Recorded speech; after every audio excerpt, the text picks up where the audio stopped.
guys, today I want to share on this idea that I heard recently in a podcast that I'll find and link below that said you can't outperform your hidden self-image. And it just struck me because it's so true. It just rings true for my life and my ballet journey, and it also rings true for so many of my students. So I thought it would be a good thing to talk about. I know I haven't really shared like my story, my ballet story, life story on here, and if you guys are interested in that, let me know. But I do want to share just a little tidbit and then talk about how I think that is affecting you if you struggle with feeling like you belong in the ballet world, like you have a right to be there, like you are a dancer and you are an artist, no matter what level you are, no matter what age you are, no matter how long you've been dancing, no matter. Yeah. So for me, a little bit of my story is that I started when I was 14 and then I got my first contract when I was 19, which is pretty awesome. I mean, it's pretty amazing. And I had so many wonderful opportunities in the dance world and so many people in my life that were really encouraging me and telling me to go for it and that I could do it, which is amazing, really. I had no idea how fortunate I was to be getting that sort of feedback. But the truth is that the entire time that I danced professionally in my early 20s, I didn't feel like I deserved it. I didn't feel like I belonged. I didn't feel like I had a right to be there or I had anything to give. I had a very low self-confidence and a very small image of myself. And that ultimately really damaged my career and just my profession, and it made me take myself out of dancing early. That and other reasons. But I see it now so often with my students, and I just want to shake them and say, you deserve to be here for no other reason than you want to be here, right? So I think that this is pervasive. I think it's everywhere, not just in the ballet world. There's so many of us that are walking around just feeling like we don't have anything to offer, like we are meant to fail. And it's not true. But the more that we feed those beliefs and the more that we focus on those thoughts, the more that we will find proof of it. And for me as a dancer, when I was having contracts and dancing professionally and getting to take class and perform with all of these amazing people, I was really meditating on the fact that, oh my gosh, like I can't believe I'm here. I don't deserve to be here. Like this is a pity contract, which doesn't exist. I mean, not really. And just on and on, I could come up with a million reasons of why I had that opportunity that was outside of myself, and everyone knew it. Everyone knew that I didn't belong, that I didn't deserve to be there, that I wasn't going anywhere. And because I meditated on those thoughts, I really looked for proof of it and found it. Because whatever your brain looks for proof of, it will find, right? Your brain is made to prove you right. So I think that we should be spending more time nurturing our self-image and nurturing the fact that if we feel a pull to ballet, to dancing, to art, if we feel a desire to be putting the time in, to be learning, to be dancing, there's a reason for that. And that means that you're supposed to be dancing, and that means that you have something to give.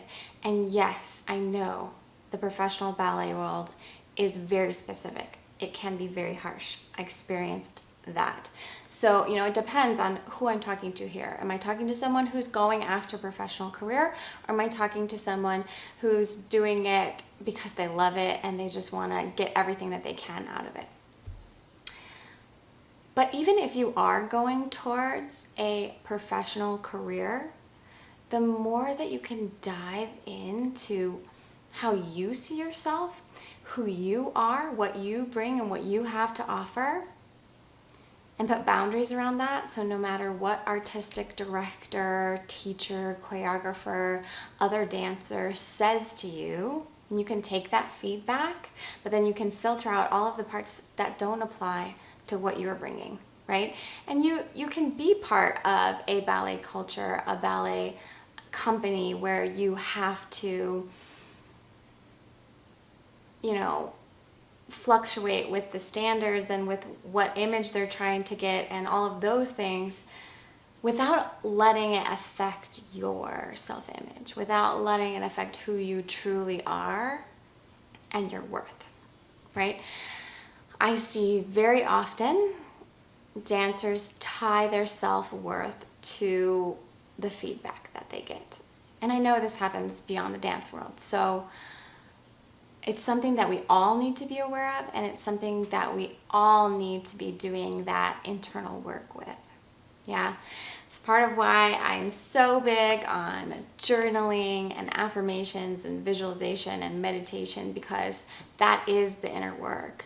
That is the work that has helped me to find, that self-image and heal it, and to really know who I am and what I bring and what I offer.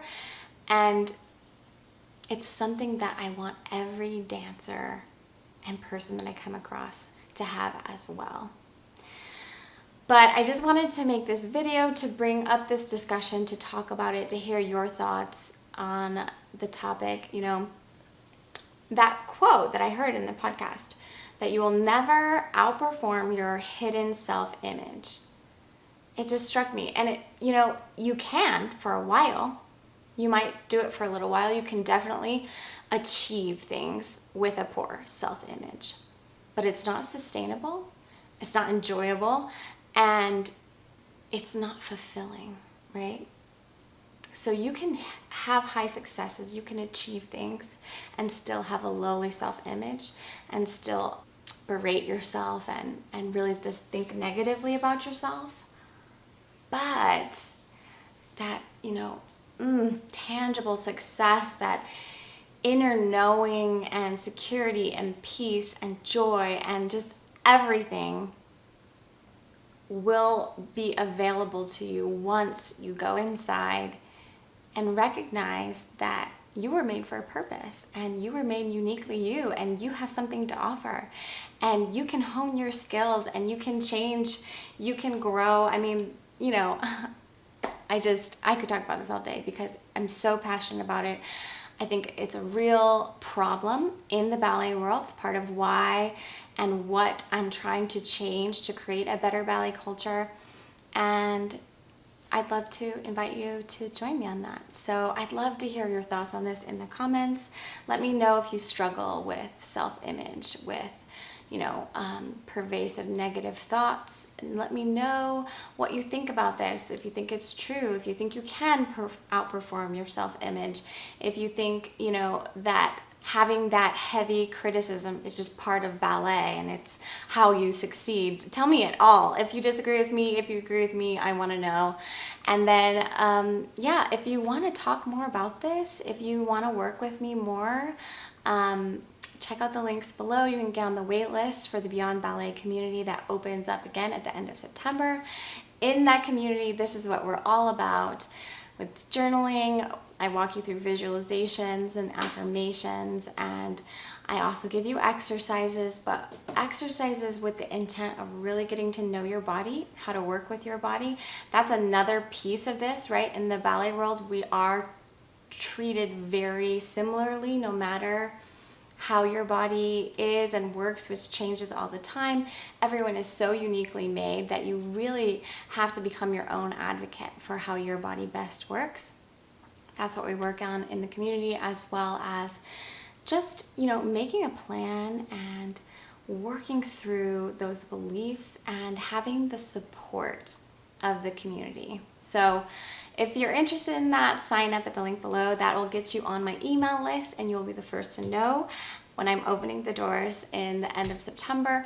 And I just appreciate you guys so much. I want you to know that you have something unique to bring to the dance world, and I can't wait to hear about it. I can't wait to see it. Please share it with me, and thank you for watching. If you like this video, give it a thumbs up. Share it with someone who needs to hear this message.